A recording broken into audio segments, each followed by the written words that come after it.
Bonjour les filles, bonjour Patrice. Bonjour, bonjour. Nous avons aujourd'hui Claudette, coucou Claudette, qui a 31 ans, qui est une fan des achats sur internet, sur le web. Et en fait, Claudette se pose la question à savoir si donc ton article, il ne te convient pas.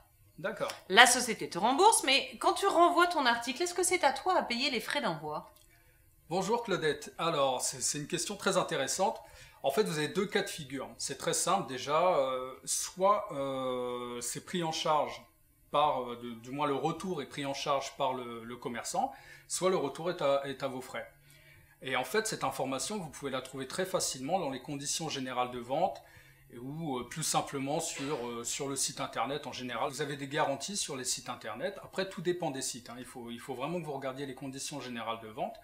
Mais vous avez la possibilité, suivant les boutiques en ligne, de pouvoir retourner ou non vos achats gratuitement. Alors en fait, tu es en train de nous dire que ce n'est pas une obligation de la part de la société à laquelle tu commandes ton article de te rembourser les frais d'envoi. Exactement. Alors que l'article ne te convient pas. Exactement. Les frais d'envoi. Cool ça, non?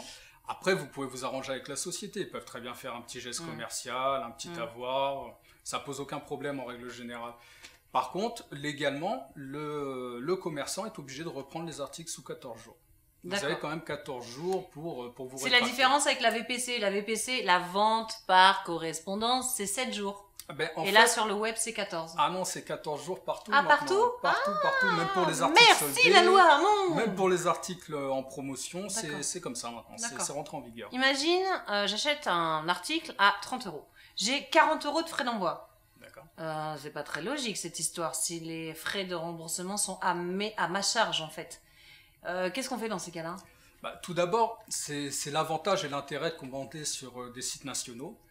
Au niveau du retour, s'ils ne sont pas pris en charge par le commerçant, ça vous coûtera de toute façon beaucoup moins cher que de leur expédier à l'étranger. Maintenant, vous avez pour des petits objets, c'est pas compliqué, hein, dans une enveloppe à bulles ou par exemple dans les lettres max, les enveloppes avec suivi. Il est très important d'avoir un suivi sur votre colis si vous avez des retours ou des réclamations à faire par exemple.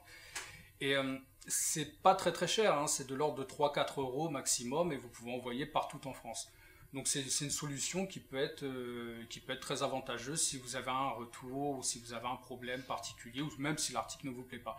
Après, il y a une autre solution. Certaines boutiques en ligne proposent des points relais. Et vous pouvez ramener directement l'article au siège social ou dans le point relais pour un éventuel échange. D'où vraiment l'intérêt de commander en France métropolitaine ou sur le territoire français tout du moins. Tout à fait.